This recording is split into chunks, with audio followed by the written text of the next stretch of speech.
சொல்வதெல்லாம் உண்மையில சந்திரமுகியா நின்னா அவங்க சார்ந்த இந்த பிரச்சனைகள்லாம் வந்துல அப்படிலாம் பண்ணிச்சுல சந்திரமுகியா நடந்தா. இப்போ முழு சந்திரமுகியாவே ஆயிட்டா. பார், முழுசா சந்திரமுகியா மாறி இருக்கிறவன் மனைவி. அடுத்தவன் புருஷனை ஆட்டைய போட்டு உட்கார வச்சுட்டு இருக்கிற அம்மா காலில் போயிட்டு விழுவாங்கினாங்க. மக்களை பைத்தியக்காரர்களாக மூடர்களாக மாற்றிக் கொண்டிருக்கிறார்களே, காவல்துறை என்ன செய்து கொண்டிருக்கு? இது பேசுறது தப்பா? முற்போக்காளர்கள் விமர்சிச்சா தப்பா? நாங்க விமர்சிப்போம். நீ நான் சொல்ற இப்போ புதுசா வந்திருக்கக்கூடிய மாப்பிள்ளை யாரு? சி மாப்பிள்ளன்ற கணவர் சாமி யாரு அப்படின்னா அந்த அம்மாவை விட சின்ன வயசு பையனை தான் கல்யாணம் பண்ணிட்டு வந்திருக்கிறாங்க. இந்து மதத்தில் இருக்கக்கூடிய நண்பர்களுக்கு, சகோதரர்களுக்கு, சகோதரிகளுக்கு ஒன்றை சொல்லிக் கொள்கிறேன். இந்த மாதிரி சாமியார் அயோக்கிய பெண்களை நம்பாதீங்க. இந்த பெண் நித்யானந்தா பின்னாடி போறவெல்லாம் அழிஞ்சு போவான், நாசமா போவான். அவன் குடும்பத்தில் ஏன்னா நான் கேட்கிறேன், பைத்தியக்கார பெண்களாடா.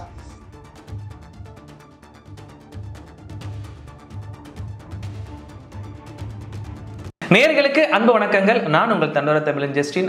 இன்றைக்கு நேர்காணல்ல நம்முடன் இணைந்திருப்பது ஒயர் தமிழ் சேனலுடைய எடிட்டர், அரசியல் விமர்சகருமான லெனின் துரைராஜ் அவர்கள். தொடர் வணக்கம். வணக்கம் தொடர் வணக்கம். அன்னபூரணி அரசு அம்மா கடவுள் அவதாரம் எடுத்து இன்றைக்கு பார்த்தீங்கன்னா திருமணம் செய்து மக்களுக்கு அருள் பாலித்து வரதாக செய்திகள் நிறைய வந்தவனமாக இருக்கிறது. நிறைய பக்தர்கள் அவர்களை நோக்கி போறாங்க, அவங்களும் அருள் பாலிக்கிறாங்க. இதை குறித்து நீங்க என்ன நினைக்கிறீங்க? உங்களுடைய கருத்துக்களை பதிவு செய்யுங்க. முதல்ல அவங்கள அன்னபூர்ணி அம்மான்றதெல்லாம் ரொம்ப ஓவரு. பெண் நித்யானந்தா அப்படின்னு சொன்னாதான் அது பொருத்தமா இருக்கும். அது என்ன அருள் பாவிக்கிறாங்க, மக்களுக்கு என்னத்த பாவிக்கிறாங்க அப்படியே. உங்களுக்கு என்ன சோசியல் மீடியாவை பார்த்தா என்ன நெக்கலா இருக்குதா? தன்னை கடவுளா அவங்களே சொல்றாங்களே, நான் தான் கடவுள், என்ன வணங்குங்கன்னு ஏகப்பட்ட போஸ்ட்லாம் கொடுக்குறாங்க. எல்லாரும் மக்கள் கருத்து தெரிவிக்கிறாங்க. நாங்க அவர்களால துன்பத்துல இருந்தோம், கஷ்டப்பட்டு இருந்தோம், உடல் சரியா இருக்குன்னு சொல்றாங்க. அதாவதுங்க நம்ம கொஞ்சம் ஆக்கப்பூர்வமா பேசிடுவோம். கிண்டல் எல்லாம் தாண்டி கொஞ்சம் ஆக்கப்பூர்வமா பேசிடுவோம். முதலில் சாமியார் என்றால் யார்? சாமியார் என்றால் இறைவனுக்கும் மக்களுக்கும் இடையில் இருக்கக்கூடிய இடைத்தரகர். நீங்க இவ்வளவு வன்மை வச்சிருக்கீங்களா மனசுல? ஐயோ என்னோட மோசமா இருக்கிறீங்களே. கடவுளை மக்களுக்கு அறிமுகப்படுத்துவாரு, மக்களை கடவுளுக்கு அறிமுகப்படுத்துவாங்க. இல்ல நான் அப்படி பார்க்கல தொடர். சாமியார், சாமினா யார்? அவர் தான் சாமியார். சாமியை தேடி, கடவுளை தேடி, ஆன்மாவை தேடி போவர் தான் சாமியார். அதான் சாமி யார் அப்படின்ட்டு தேடி போறவர் தான் சாமியார். அப்படி சொல்றீங்க? சரி சரி சரி. இப்ப நிறைய சாமியார்கள் நம்ம பார்த்திருக்கிறோம். ஒரு சாமியார் இருக்கிறாரு, அவர் பேரு சத்ய ஸ்ரீ பாபா சுவாமிகள். அவர் தான் ரொம்ப முக்கியமான ஆள். சாமியார்களே ரொம்ப பணக்கார சாமி அவரு, பாபா சாமின்னு சொல்லுவாங்க. அவருடைய வீட்டுல அவருடைய படத்தை வீட்டுல எல்லாம் வச்சு பூஜை எல்லாம் பண்ணுவாங்க. வாயில இருந்து லிங்கம் எடுப்பார், கச்சிப்பு எடுத்து வாயில தொடச்சிட்டு அந்த கச்சிப்புக்குள்ள ஒவ்வொரு தடவையும் ஒவ்வொரு கச்சிப்பு போறோம். அதாவது பக்கத்துல அவர் சாமி அப்படியே உட்காந்துக்கிட்டே இருப்பார். எப்படின்னா மகான் காந்தி மகான் அப்படின்ற மாதிரி ஒரு மெடிடேஷன் மூட்லயே இருப்பார். சரியா? அவர் என்ன பண்ணுவாருன்னா, வாயில இருந்து லிங்க் எடுக்கிறேன் அப்படின்ட்டு சொல்லி பக்கத்துல இருக்கிற வாயை தொடப்பார், தண்ணி குடிப்பாரு, வாயை தொடப்பாரு. அந்த கச்சிப்புக்குள்ள லிங்கம் இருக்கும், அந்த லிங்கத்தை வாயில போட்டு அப்புறம் அப்படின்ட்டு வாயில இருந்து எடுத்து லிங்கத்தை டொபக் டொபக் அப்படின்ட்டு துப்புவார். அதற்கு அப்புறமும் மக்கள் நம்புறாங்க, அவரை வணங்குறாங்க.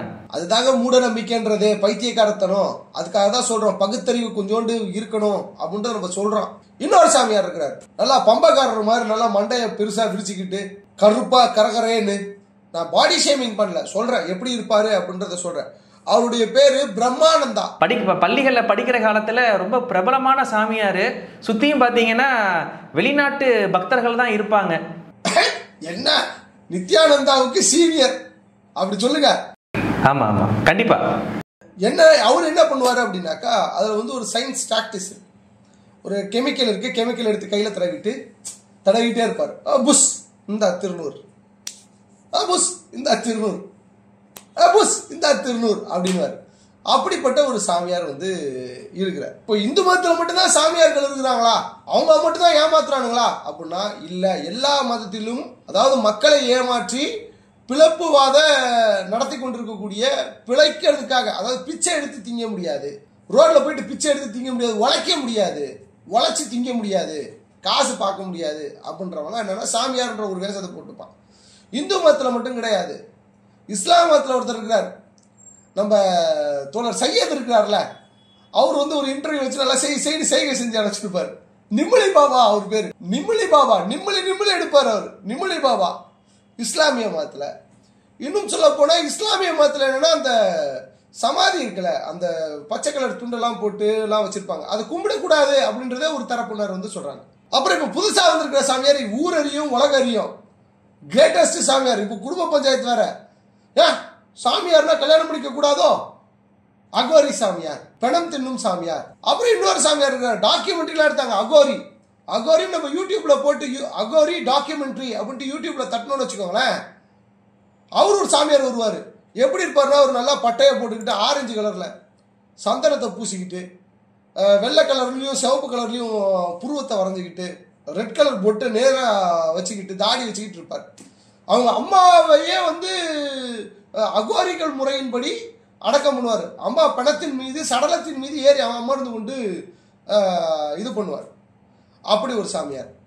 அப்புறம் இன்னொரு சாமியார் இருக்கிறார், சிவசங்கர் பாபா. அந்த அவன் பேர் வந்து என்ன, சிவசங்கர் பாபா. அந்த சின்ன பிள்ளைகள்லாம் கூப்பிட்டு வச்சு இடுப்பத்தடை வருது, சேட்டை செய்யறது, சிறையில் கிடக்கிறான். அவனுக்காகவும் ஒரு கூட்டம் அப்படியே போய்கிட்டே இருந்துச்சு. ஐயோ அவர் நல்லவர் அப்படி இப்படின்ட்டு. அதுலயும் ரொம்ப ரொம்ப சாமியார்கள்ல மிகவும் முக்கியமான சாமியார் யாருன்னு கேட்டாக்கா நித்யானந்தா.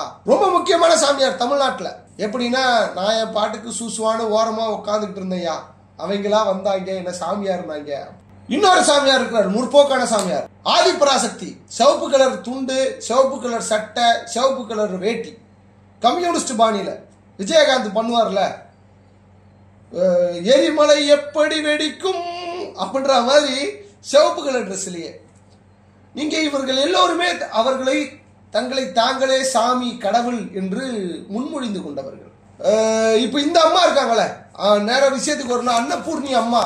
அந்த அம்மா என்ன சாமின்னு தெரியல. அதெல்லாம் அந்த அம்மாவை எப்படி தெரியும்னா சொல்வதெல்லாம் போய் மேல வைக்காத கை அப்படின்ற மாதிரி ஒரு அதனுடைய உண்மையான நிகழ்ச்சி இருக்கு பாருங்க, சொல்வதெல்லாம் உண்மை. அதுல வந்து ஒரு அம்மா கம்ப்ளைண்ட் கொடுக்குறாங்க, இன்னொருத்தனுடைய புருஷனை ஏமாத்தி கபலக்கடம் பண்ணி அவரை வந்து இது பண்ணி எல்லாம் பண்ணி அவரை வந்து ஏமாத்தி வச்சிருந்தாங்க இந்த அம்மா. அன்னபூர்ணி அரசு அம்மா. இவங்க யாருன்னா அடுத்த புருஷனை வச்சுட்டு இருந்த ஒரு அம்மாவா தான் எனக்கு தெரியும். எல்லாருக்குமே அப்படிதான் தெரியும். அதாவது இந்த டைலாக் இருக்கும் தெரியுமா, ரஜினிகாந்த் சொல்லுவாரு, சொல்வதெல்லாம் உண்மையில சந்திரமுகியா நின்னா. அதுக்கு அடுத்தது அவங்க சார்ந்த இந்த பிரச்சனைகள்லாம் வந்துச்சுல, அப்படிலாம் பண்ணிச்சுல, இப்படிலாம் பண்ணும்போது சந்திரமுகியா நடந்தா. இப்போ முழு சந்திரமுகியாவே ஆயிட்டா. இப்போ ரீசெண்டா மீண்டும் வந்து கடவுளுக்கு பாதுகாப்பு வேணும், எனக்கு பாதுகாப்பு இல்லை அப்படின்னு சொல்லிட்டு புதுசாக கல்யாணம் பண்ணிக்கிட்டான். நான் கேட்குறேன், தமிழ்நாட்டில் இருக்கக்கூடிய மக்கள் இந்த அளவுக்கு முட்டாள்தனமாக இருக்க வேண்டியது? பெரியார் பிறந்த மண், பெருமையாக சொல்லுகிறோம், பகுத்தறிவு மண், சமூக நீதிக்கான மண் அப்படின்ட்டு வாய்க்கிலேயே பேசுறோம். இந்த மண்ணில் தான் இப்படிப்பட்ட முட்டா பயலுக அதிகமாக தெரிஞ்சிட்டு இருக்கிறாங்க. நூதனமானது வடநாட்டிலலாம் இல்லையா, வட மாநிலங்கள்லாம் இல்லையா, கேரளாவில் இல்லையா, கர்நாடகாவில் இல்லையா, எல்லா இடத்துலையும் இருக்கதான் செய்கிறாங்க. ஆனால் மக்கள் குறைஞ்சபட்ச அறிவை கூட பயன்படுத்தி யோசிக்க தெரியாம இருக்கிறாங்களேன்றது தான் வருத்தம். எங்க அடுத்தவன் புருஷனை ஆட்டையை போட்டு உட்கார வச்சுட்டு இருக்கிற அம்மா காலில் போயிட்டு விழுவாங்கினாங்க. நான் கேட்கிறேன், சொல்வதெல்லாம் உண்மையில அந்த ஆளு வந்து ஆளுடைய பிள்ளைகள் கதறுது, கூப்பாடு போடுது, ஐயோ இதெல்லாம் அநியாயம் இல்லையா, அக்கிரமம் இல்லையா, என்னுடைய குடும்பம் என்ன ஆகுறது, நாசமா போயிருமே அப்படின்ட்டு கதறாங்க, கத்துறாங்க, கூப்பாடு போடுறாங்க. அப்பயும் இந்த அம்மாவோட தான் நான் வாழுவேன். கத்தி வந்து கூட போயிட்டு சரி அதுதான் முத கல்யாணம். அதுக்கு முன்னாடியே அந்த அம்மாவுக்கு ஏற்கனவே ஒரு புருஷன் இருந்திருக்கிறான். அந்த புருஷனை விட்டுட்டு இன்னொருத்தியினுடைய புருஷனை பார்த்துக்கிட்டு போயிடுச்சு இந்த அம்மா. அவன் என்னடா ஆனா அப்படின்னா அவன் செத்து போனான். செய்தியாளர்கள்லாம் கேட்குறாங்க, சேனல்ல இருந்து கேட்குறாங்க, உங்களுடைய புருஷர் என்ன ஆனாரு புருஷர்?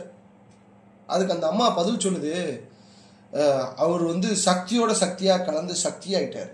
என்னங்கடா இது, என்னதுமா எனக்கு புரியலமா அப்படின்ட்டு பத்திரிகைக்காரங்க கேட்டா, அதாவது உங்க மொழியில சொல்லணும் செத்து போயிட்டாரு. அதாவது சக்தி வந்து என்ன ஆனாரு அப்படின்ட்டு கேட்டா, ஆச்சி மசாலாவோட கலந்து அவர் வந்து சிக்கன் மசாலா மட்டன் மசாலாவா ஆயிட்டாரு. அடா பாவில எனக்கு புரியல அப்படின்ட்டு பத்திரிகைக்காரங்க கேள்வி கேட்கிறாங்க. கேள்வி கேட்கறதுக்கு இந்த அம்மா சொல்லுது, உங்க மொழியில சொல்லணும்னா, உங்க பாஷையில, அதாவது இந்த மனித ஜென்ம பாஷையில சொல்லணும் அப்படின்னா அவர் வந்து செத்து போயிட்டார். எப்படி செத்து போனாரு அப்படின்றதுக்கான ஒரு விளக்கம் இல்லை. எப்படி இறந்து போனாரு?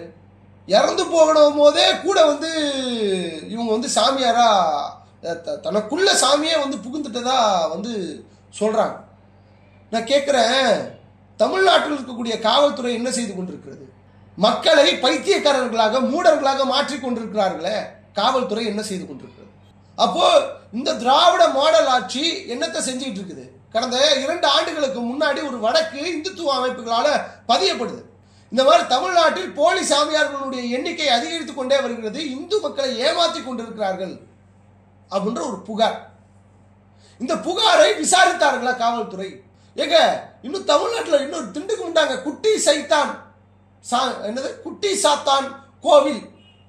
கேரளாவில் எப்படி இருக்கோ அதே போல தமிழ்நாட்டில் கோவையில் குட்டி சாத்தான் கோவில்னு ஒன்று, சேலத்து பக்கம் ஒரு கோவில். எங்க பார்த்தாலும் சாமியார்களுடைய எண்ணிக்கைக்கு பஞ்சம் கிடையாது. எந்த ஊருக்கு போன மாவட்டத்துக்கு மாவட்ட சாமியார் தான். ஒரு மாவட்டத்துக்கு 4 சாமியார் இருக்கிறாங்க. என்ன சாமியார் அவரு? பஞ்சாயத்து பண்ற சாமியார். போராட்டம் செய்பவர்கள் பின்னாடி காவல்துறை ஐஎஸ் போட்டு உளவு வேலை பார்க்குதுல. அவர் எங்க போகிறார், எங்கே வருகிறார்? திருமுருகன் காந்தியின் பின்னாடி ஐஎஸ் போகுது வருதுல. இந்த டிவைஎஃப்ஐ, எஸ்எஃப்ஐ சாதாரண சின்ன சின்ன அமைப்புகள், இன்னும் குட்டி குட்டி அமைப்புகள்லாம் இருக்கு, நிறைய குட்டி குட்டி இயக்கங்கள்லாம் இருக்கு. டிவைஎஃப்ஐ, எஸ்எஃப்ஐ எல்லாம் பெரிய அமைப்பு, இந்தியா ஆல் ஓவர் இந்தியாவில் இருக்குது. சின்ன சின்ன அமைப்புகள்லாம் இருக்கு. அது பின்னாடிலாம் ஒரு ஐஎஸ் போட்டு எங்க போறாங்க எங்க வராங்க பாக்குதுல. கோவில்கள் நிறைய இருக்குது, சாமியார்கள்லாம் என்ன பண்றாங்க அப்படின்னு பார்க்க வேண்டியதானே. இன்னும் போல சில பேர் இருக்கிறாங்க, சாமியார் என்ற பேர்ல ஜலமுல ஜங் வேலை பார்க்கறது. காதல் ஜோடிகளை சேர்த்து வைக்கிறேன், காதல் ஜோடிகளை, அதாவது உனக்கு இவனை பிடிச்சிருக்கா, நான் வசியம் செஞ்சு அதை அப்படியே கொண்டு வந்து விட்டுக்கிற ஒரு படம் வரும் தெரியுமில. அண்ணா வேலை வேணும்னு கேட்டு ஒருத்தன் வருவான். இதுக்கு முன்னாடி என்ன வேலை பார்த்துட்டு இருந்தேன் அப்படின்னு. அண்ணே நான் சாமியாரா இருந்தேன். என்ன பண்ணுவேன்? நான் வந்து பண்ணி கேட்டவனே நோது பண்ணி கேட்டார். ஏத்தா மாதிரி ஒரு பொண்ணு இருக்கும்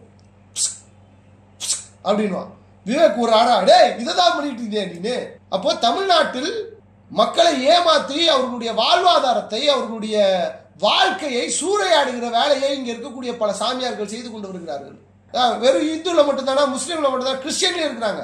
ஒருத்தர் இருக்கிறார் பெனடிக்ட் ஆண்ட்ரோ, அவர் ஒரு சாமியார். அவரு செக்ஷுவல் ஹராஸ்மெண்ட் பண்ணி வீடியோ, அதை வந்து வீடியோ பதிவாக எடுத்து வைத்திருக்கிறார். அவர் மட்டுமானா அவர்கிட்ட நிறைய வீடியோ இருக்குது. எப்படி பொள்ளாச்சியில் அதிமுகவை சேர்ந்தவர்கள் அந்த அவர்களுடைய பிள்ளைகள் என்ன சேட்டை செஞ்சாங்களோ அதே போல மதத்தை வைத்து மதத்தின் பால் இவர்கள் பாலியல் இச்சைகளுக்கு பெண்களை சுரண்டுகிறார்கள், பாலியல் ரீதியாக சுரண்டுகிறார்கள். தமிழ்நாடு காவல்துறை என்ன செஞ்சிட்டு? இந்த அம்மா இன்னைக்கு ஒரு புது புருஷனை கொண்டு வந்து நிப்பாட்டி இருக்கு. கேட்டாக்கா அவங்களுக்கு பாதுகாப்பு. எனக்கு ஒண்ணு புரியல தோழர். கோவில் உண்டியல்கள், ஆலயங்களில் ஒரு உண்டியலை கொண்டாந்து வச்சுட்டு அந்த உண்டியலுக்கு பூட்டு போட்டு வச்சிடுறது. கோவில்ல கருவறைக்குள்ள சாமி இருக்கும், அந்த சாமியை பூட்டு போட்டு வச்சிடுறது. கேட்டாக்கா பாதுகாப்பு இல்ல, தூக்கிட்டு போயிருவாங்க சாமியை. ஒரு கடவுளினால், தன்னை பாதுகாக்க முடியாத ஒரு கடவுளினால் எப்படி ஒரு சாதாரண மனிதனை பாதுகாக்க முடியும்? தான் கிட்ட இருக்கக்கூடிய பணத்தை பாதுகாக்க முடியல அப்படின்னா அந்த கல்லு எப்படி வந்து மற்றவங்களுடைய பணத்தை பாதுகாக்கும், மக்களை வந்து பாதுகாக்கும், ஊரை பாதுகாக்கும்? மதத்தை உயர்த்தி பிடிக்கக்கூடிய நபர்கள் கட்டுக்கதைகளை மக்கள் மத்தியில் திணித்து வைத்திருக்கிறார்கள். ஸ்ப்ரீச் பண்ணிட்டு போயிருக்காங்க, தெளிச்சு விட்டு போயிருக்கிறாங்க. இன்னும் நம்பிட்டு இருக்கிறோம். முற்போக்காளர்கள் அவங்களுடைய செயல்பாடுகளை குறித்து விமர்சனம் செய்யறாங்க, தரக்குறைவா பேசுறாங்க அப்படின்ற மாதிரி சொல்லியிருக்கிறாங்க. அதை குறித்து என்ன சொல்றீங்க? கூடுதலா இன்னொரு கேள்வி, இப்ப உங்களுக்கு கடவுள் நம்பிக்கை மீது அவ்வளவா பற்று கிடையாது, கடவுள் நம்பிக்கை இருக்கிறவங்களை நீங்க புண்படுத்துறீங்கன்னு சொல்றாங்க. அதை குறித்து சொல்ல விரும்புறீங்க? நீங்க சாமி கும்பிட்டுக்கோங்க, எனக்கு அது பிரச்சனை கிடையாது. நீங்க சாமி கும்பிட்டுக்கோங்க, மற்றவனை பாதிக்காத விதத்தில் சாமி கும்பிடுங்க. புரியுதா? நல்ல ஒரு சயின்டிபிக்கான ஒரு விஷயம் தெரியுமா? மாரியாத்தாவுக்கு கூழ் ஊத்துறது. நல்ல வெயில் காலம், வெயில் காலத்துல நோய் எதிர்ப்பு சக்தி கம்மியாகும், நீர் சக்தி கம்மியாகும். அப்போ லிக்விட் ஃபுட் சாப்பிடணும். லிக்விட் ஃபுட்டு கொடுத்தாங்க. நீங்க அந்த காலத்துல நம்முடைய முன்னோர்கள் கடவுளுடைய வழிபாட்டில் மருத்துவ குணம் இருந்தது. ஒரு காலத்துல என்னன்னா அந்த வீட்டுக்கு முன்னாடி என்ன பண்ணுவாங்க, வண்டிலாம் இருக்கும் தெரியல, சைக்கிள்ல எல்லாம் என்ன பண்ணுவாங்க, ஒரு பெரிய வெள்ளை கலர் கல் எடுத்து அதை அந்த சேவ் பண்றதுக்கு தடவுவாங்களே ஒரு கல், அந்த கல்லை எடுத்து எலுமிச்சம்பழம் வச்சு அதில் ஒரு கருப்பு கயிறு கட்டி இது பண்ணுவாங்க. அன்னைக்கு பாம்புகளுடைய நடமாட்டம் அதிகமாக இருந்தது, எனவே அதை வைத்திருந்தார்கள். பாம்பு கடிச்சா உடனே அதை வச்சு மருத்துவம், அதை சாமின்னு சொன்னாதான் நம்புவான மாடு அப்படின்றதுனால அதை அவங்க பண்ணா. இன்னைக்கு அதையே வைத்து மக்களை ஏமாத்த செஞ்சுட்டாங்க. அன்னைக்கு இருந்த முன்னோர்கள் அந்த வழிபாட்டு தலங்களை, வழிபாட்டு முறையெல்லாம் உருவாக்குனா இவங்க கேட்க மாட்டாங்க. எனவே இதை பண்ணணும், வேப்பிலை தண்ணி எடுத்து ஊத்து, மஞ்சள் தண்ணி எடுத்து ஊத்து, வீட்டில் தெளி. ஆன்டிபயோட்டிக் அது, தொற்று நாசினிகளை அது வந்து கொன்னுடும். பாக்டீரியா ஆன்டி பாக்டீரியாவா இருக்கும், அது பாக்டீரியாஸை கொல்லும். அதுக்காக இந்த வேப்பிலை அப்புறம் இந்த மஞ்சள் இதெல்லாம் தூக்கி தெளி. அம்மா போட்டுருச்சா, பெட்ல படுக்க வைக்காத, வெறுந்தரையில படுக்க வைக்காத, வேப்பிலையில படுக்க வைக்காத. நல்ல ஆன்டிபயோட்டிக்கா இருக்கும், நல்ல இதமா இருக்கும், சூட்டை தணிக்கும். இது போல நிறைய விஷயங்களை முன்னோர்கள் இதுக்காக பண்ணி வச்சாங்க. ஆனா அதை இன்னைக்கு ஏமாற்று வேலைக்காக பண்றாங்க. இது பேசுறது தப்பா? முற்போக்காளர்கள் விமர்சிச்சா தப்பா? நாங்க விமர்சிப்போம். நீ என்ன சொல்ற? வேற ஒருத்தருடைய கணவனை ஏமாத்தி நீ கூட வச்சுக்கிற, கூட வாழ்ற, அது தப்பா தெரியலையா? அது விமர்சிச்சா அதுக்கு பேரு முற்போக்காளர்கள் விமர்சிக்கிறார்கள். காதலி போ, பிரச்சனை கிடையாது, லீகலைஸ் ஆக்கிக்கோ. இன்னைக்கு நிறைய பேர் அப்படிதான் பண்றாங்க, கல்யாணம் பண்றாங்க, அப்புறம் வேற பொண்ணோட காதல் வயப்படுறாங்க, அப்படி வந்து போயிடுறாங்க. அதெல்லாம் நிறைய வந்துகிட்டே இருக்கு. அதெல்லாம் இந்த சமூகத்தில் நடந்துகிட்டே இருக்கும். பட் நீ யாரு? முற்போக்காளர்களை பார்த்து விமர்சிக்க கூடாதுன்னு சொல்றதுக்கு நீ யாரு? முற்போக்காளர்கள் தான் இங்க பல சட்டங்களை கொண்டு வந்திருக்கிறார்கள். உங்களை போன்ற பல மூடர்களை தெளிவுபடுத்தி இருக்கிறாங்க, மக்களுக்கு வெளிச்சம் போட்டு காமிச்சிருக்கிறாங்க. முற்போக்காளர்கள் தான். இன்னொன்னு புண்படுத்துறது. என்னத்தான் புண்படுத்துறது? தீ மிதிக்காத. அதுல ஒரு சயின்டிபிக் லாஜிக் இருக்குது. பெரியாரிஸ்டுகள்லாம் அவங்களே தீய போட்டு மிதிக்கிறாங்க, அதுல ஒன்றும் ஆகாதரா, அழகு குத்தி உன்னை நீ காயப்படுத்திக்காத. அதுக்காக அக்குபஞ்சர்னு ஒன்று வந்துச்சு, காதுல கம்பல் குத்துறது, மூக்குத்தி குத்துறது, இதெல்லாம் அக்குபஞ்சர் சார்ந்தது, சயின்ஸ் சார்ந்தது. அதை நீங்க உங்களையே காயப்படுத்திக்கிறதுக்கு இந்த சாமியார்கள்லாம் உங்களை ஏமாத்துறாங்க, காசு பிடிங்கி திங்கிறாங்கன்னு பேசுறது தப்பா? அது உங்களை புண்படுத்துறதா? இமிலி பாபா அப்படின்ட்டு ஒருத்தர் இருக்கிறான், அவன் ஒரு ஃப்ராடுக்கார பையன். உனக்கு சாத்தான் பிடிச்சிருக்கு, பேய் பிடிச்சிருக்குன்னு சொல்லி ஏமாத்துவான், ஏமாத்தி காசு வாங்கிப்பான். ஏமாறாத. அன்வர் பாட்சான்னு ஒருத்தர் இருக்கிறான், பாட்டில்ல பேய் அடைக்கிறான். பேய் இவனதான் நாங்கள் அசிங்கமா கேட்காம என்ன கேட்கறது? அறிவியல் பூர்வமாக சிந்தியுங்கள் என்று சொல்வது தவறா? இல்ல அறிவியல் பூர்வமாக நிரூபித்து காட்டு அப்படின்றது தவறா? இந்த நீயா நானான்னு ஒரு ஷோ, அதுல வரும் பாருங்க ஒருத்தர் பைத்தியக்காரன், ஏதோ ஒரு கோயில் இருக்குமா, அந்த கோயிலுக்கு மேல வந்து சேட்டலைட்டே போகாதான், சேட்டலைட்டே போக, கடவுளுக்கு அவ்வளவு சக்தி இருக்குதான். எங்கடா இருந்து படிச்சேன்னு கேட்பாரு கோபி. வாட்ஸ்அப்ல படிச்சேன். மாட்டு மூத்திரத்துல ஒரு புண்ணியமும் கிடையாது, அதுல நோய் எதிர்ப்பு சக்தியே கிடையாதுடா. மாட்டு சாணியில ஒண்ணும் கிடையாதுடா. இன்னும் பிரெட்ல மாட்டு சாணி அப்படி சாண்ட்விச் மாதிரி சாப்பிட்டு இருக்காங்க. சாப்பிடாதீங்கடான்னு சொல்றது தப்பா? அது உங்களை காயப்படுத்துதா, புண்படுத்துதா? அது உங்களை புண்படுத்துதா? எந்த இடத்துல புண்படுத்துது? உட்கார இடத்துல புண்படுத்துதா? நல்லது சொன்னா உங்க காதுக்கு கேட்காதா அப்படின்னு நாங்க கேட்கிறோம். அப்படியே உங்க மனசு, நீங்க மாட்டு சாணி தான் நான் திம்பேன், மாட்டு மூத்திரம் குடிச்சே தீருவேன், இந்த களவாடி பயல்கிட்ட இருந்து ஏமாறுவேன், எனக்கு நிறைய பணம் இருக்குது, நான் அவங்ககிட்ட தான் காசை கொடுத்து ஏமாறுவேன்னா ஏமாந்துட்டு போ, யார் வேணான்னா. ஆனா நீ பாதிப்படைறதுக்கு முன்னாடி உனக்கு சுட்டி காட்ட வேண்டிய கடமை, நீ ஏமாற போகிறாய், உன்னை ஏமாற்றி கொண்டிருக்கிறான் என்ற தகவலை சொல்ல வேண்டியது எங்களை போன்ற நபர்களுடைய கடமை. ஏங்க என்னங்க அந்த அம்மா என்னங்க பண்ணுது? அந்த அம்மா அன்னபூர்ணி அம்மா வாயை பாருங்க. நான் சொல்றேன்ல கடவுளா உட்காந்துருக்கேன், நமக்கே பயமா இருக்கு. என்னடா இது?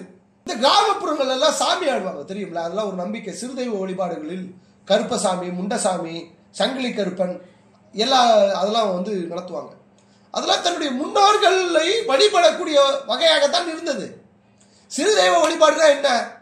சிறுதெய்வ வழிபாடுனா தன்னுடைய முன்னோர்களை வழிபடுறது தான் சிறுதெய்வ வழிபாடு. தமிழர்களுக்கு அந்த ஒரு மரபு இருக்குது.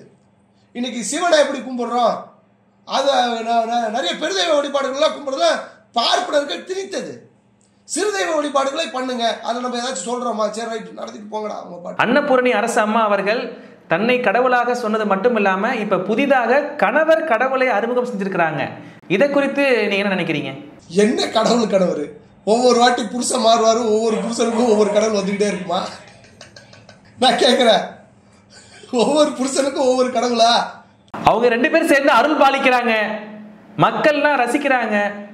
அம்மா ஜெல்லுக்கு பிரயோஜனம் கிடையாது. ஒரு சின்ன பையனை கூட்டிட்டு வந்துட்டு பாதுகாப்பு, என்ன பாதுகாப்பு? நான் கேட்கிறேன், என்னங்க பாதுகாப்பு? எங்க சொத்தும் மக்களை ஏமாற்றி சொத்து சுகம் காரு பங்களா ஏசி வாழ்க்கையில வாழ்றதா சாமியாருடைய வேலை? அதுவா ஒரு துறவியினுடைய வேலை?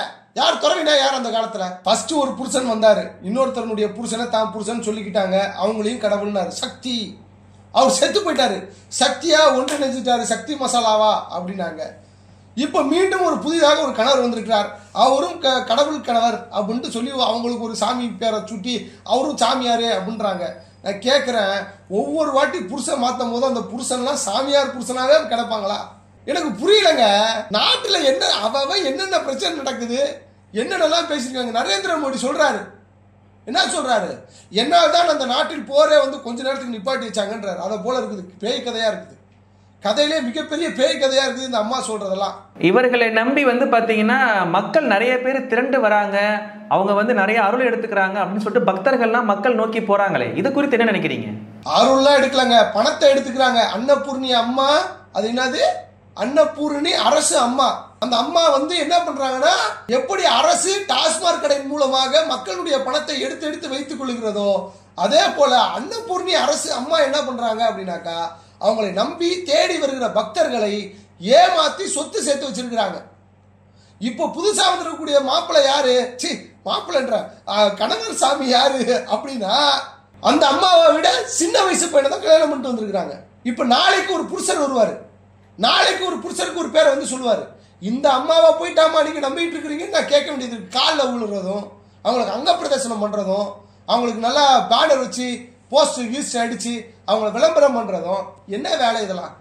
நாட்டில் எவ்வளவோ நல்ல விஷயங்கள் இருக்குது, அனாதை குழந்தைகள் இருக்கிறது, ரீஹாபிலிட்டேஷன் சென்டர்ஸ்ல போதைக்கு அடிமையாகி பல இளைஞர்கள் சீரழிஞ்சு போறான். பாதுகாக்கிறதுக்கு ஆள் இல்லை. பெற்றோர்களை பிள்ளைகள் கைவிட்டு விட்டன. அப்படி அந்த கைவிடப்பட்ட அந்த முதியோர்களை கொண்டு போய் ஒரு இடத்துல வச்சுட்டு அவங்களாம் உணவு இல்லாம கஷ்டப்பட்டு இருக்கிறாங்க. அதுக்கெல்லாம் காசு கொடுக்கலாமே, அதுக்கெல்லாம் செலவு பண்ணலாமே, நல்லது செஞ்சுட்டு போலாமே. இன்னும் பிறக்கக்கூடிய குழந்தைகளுக்கு இதோ பாருங்க, நான் ஒரு சம்பவம் சொல்றேன். உத்தரப்பிரதேச மாநிலத்தில் யோகி ஆதித்யநாத் குரங்கோடு பேசுவாரு ஒரு முதலமைச்சர். அந்த முதலமைச்சர் தலைமையில ஒரு அரசு இருக்குது உத்தரப்பிரதேசில். குழந்தைகளுக்கு ஆக்சிஜன் சிலிண்டர் வாங்குறதுக்கு நிதி ஒதுக்கல. அங்க இருக்கக்கூடிய டாக்டர் வாங்கி கொடுக்கிறார். ஆக்சிஜனை வாங்கி கொடுத்ததுக்காக அவர் மேல பொய் வழக்கு போட்டு அவர் சிறைக்கு அனுப்பிச்சிடுறாங்க. இப்ப விடுதலை வெளில வந்துட்டார், புக்கே எழுதிட்டாரு. புரியுதா தோழர்? இதை போல பல மருத்துவமனைகள், சின்ன சின்ன மருத்துவமனைகள் இருக்கிறது, வசதிகள் இல்லாம. இதோ கே நகர்ல கவர்மெண்ட் ஹாஸ்பிட்டல் இருக்குது, அசுத்தமாக இருக்கிறது, கொஞ்சம் செலவு பண்ணுங்க. அந்த கவர்மெண்ட் ஹாஸ்பிட்டல் சுத்தி குப்பைகளாக இருக்கிறது, சுத்தம் பண்றது கொஞ்சம் செலவு பண்ணுங்க. அங்க வர்ற போற மக்கள் வந்து சுகாதாரமா இருப்பாங்க. வாங்கி கொடுங்க, பெட்டு சேரு அது இதுன்னு வாங்கி கொடுங்க. இவங்களுக்கு வாங்கி கொடுத்தா என்ன பண்ண முடியும்? இன்னைக்கு ஒரு புருஷனா நாளை மறுநாள் ஒரு புருஷன், அடுத்த வருஷம் ஒரு புருஷனை மாத்திட்டு போவாங்க. இதுக்கா பக்தர்கள் வந்து வழி வைக்கிறீங்க? எங்களை போன்ற ஆட்கள் பேசினா நாங்கள் காயப்படுத்தி விட்டோம், எங்க மதத்தை கொச்சைப்படுத்தி விட்டார்கள். என்னத்தை கொச்சைப்படுத்தி விட்டாங்க? இதோ திருப்பதி கோவில்ல ஆச்சாரம்லாம் ரொம்ப பாப்பா அங்க இருக்கிற வாழலாம். கரெக்டா? மாட்டினுடைய கொழுப்பில் செய்யப்பட்ட எண்ணெயில் லட்டுவை உருட்டி இருக்கிறாங்கன்னு சொல்லி ஆய்வுகள் சொல்லுது. மதத்தை வைத்து இந்து மதத்தில் இருக்கக்கூடிய நண்பர்களே, சகோதரர்களை தெளிவாக தெரிந்து கொள்ளுங்கள். என்னுடைய பெயரை வைத்துக் கொண்டு நான் கிறிஸ்துவன் என்று சொல்லாதீர்கள். இந்து மதத்தில் இருக்கக்கூடிய நண்பர்களுக்கு, சகோதரர்களுக்கு, சகோதரிகளுக்கு ஒன்றை சொல்லிக் கொள்கிறேன். இந்த மாதிரி சாமியார் அயோக்கிய பிள்ளைகளை நம்பாதீங்க. வரலாறு மீண்டும் மீண்டும் நமக்கு ஒரு விஷயத்தை போதித்துக் கொண்டே இருக்கிறது. இந்த சாமியார் என்கின்ற பெயரை வைத்து நம்மை சுரண்டி கொண்டிருக்கிறார்கள், உங்களை ஏமாற்றிக் கொண்டிருக்கிறார்கள், பைத்தியக்காரர்களாக மாற்றிக் கொண்டிருக்கிறார்கள். நாட் ஒன்லி இந்து மதத்தில் மட்டும் கிடையாது, கிறிஸ்துவ மதத்திலும் இருக்கிறார்கள், இஸ்லாமிய மதத்திலும் இருக்கிறார்கள். கடவுள் பெயரை வைத்து எவனெல்லாம் உங்களுடைய வாழ்வை நான் சுபிட்சமாக்குவேன், நான் தான் கடவுள் என்று சொல்லுகிறானோ அவன் பின்னாடி போகாதீங்க. அவன் மிகப்பெரிய அயோக்கிய பெயர், களவாணி பெயர், திருட்டுக்கார பெயர். மக்களுக்கு ஒன்னே ஒண்ணுதான் சொல்லிக்கிறேன், குடும்பத்தில் இருக்கிறவங்களை நம்புங்க. மருத்துவர்கள் இருக்கிறாங்க, தயவு செய்து மருத்துவர்களை நம்புங்கள். கவுன்சிலிங் படிச்சுட்டு நிறைய பேர் இருக்கிறாங்க. உங்க குடும்பத்துல பிரச்சனையா, புருஷன் முன்னாடிக்குள்ள பிரச்சனையா, கவுன்சிலிங் போ. கவுன்சிலிங்ல அதுக்காக படிச்சுட்டு ஒரு டாக்டர் உட்கார்ந்து இருப்பாரு, சைக்காலஜிக்கலா பேசுவாரு, சைக்காலஜிக்கல் டாக்டர் இருக்கிறாரு. இவர்கள் உனக்கு தீர்வை கொடுப்பார்கள். சாமியார்கள் ஒருபோதும் தீர்வை கொடுக்க மாட்டார்கள். அந்த நித்யானந்தா என்ன கூத்து பண்ணாருன்னு தெரியும். ஒருத்தர் கேமரா வச்சு படம் போட்டு காமிச்சிட்டாரு. இந்த நித்யானந்தா, பெண் நித்யானந்தா லீகலா திருமணம் பண்ணிக்கிறாங்க, திருமணம் பண்ணிட்டு லீலைகள் பண்ண போறாங்க.